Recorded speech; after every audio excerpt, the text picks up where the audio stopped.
Estudante Timoruang hamutuk na inhat nolores sinen se continua estudo em Portugal, liu husi bolsa de estudo. Estudante na inhat nolores sinen neve se continua estudo em Portugal, composto husimana na inrua nolores sin rua, no feto na inrua nolores sin hat. Tuir plano, estudante sirane, se sai husi Timor-Leste halora se nolores sinen, fulang outubro tinan rihun rua nolores sin rua. Reitor Ayobi Hanesamos presidente Fundação Clibur, Pedro Ximenes, segunda-feira, Lourenço Fulan Outubro, Tinane, a Soromalo ao presidente da República, José Ramos Horta, e a Palácio Presidencial Alberto Pitedili, onde atualiza a informação com o estudante Sira, neve se continua a estudar em Portugal.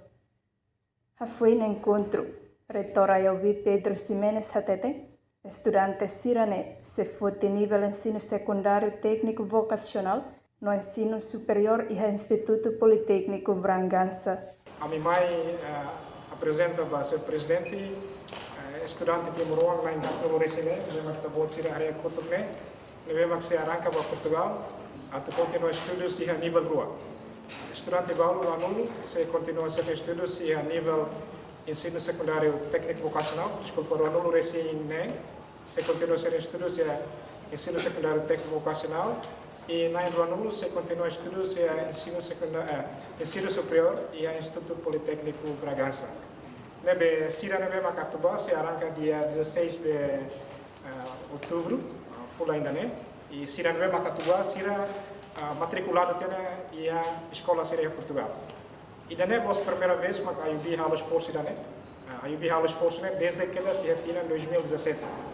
Nebe to agora Haruka estudante, há muito 91 estudantes também no bairro Portugal. Haruka 2017 no Resinhat, Sira mesmo que é 2017 Haruka Bami. Agora todo tem ensino superior e a clarita Sira acaba e Sira fila fala mais Timor. Bolsa estudo né laos mai husi governo, mai best force husi Instituto of Business IOB, li husi Fundação Clibur, coopera o Instituto Sira em Portugal, li husi bolsa estudo parcial. Cobre propinas escola, quando o estudante siranya custo cada loro, mai husi inanama.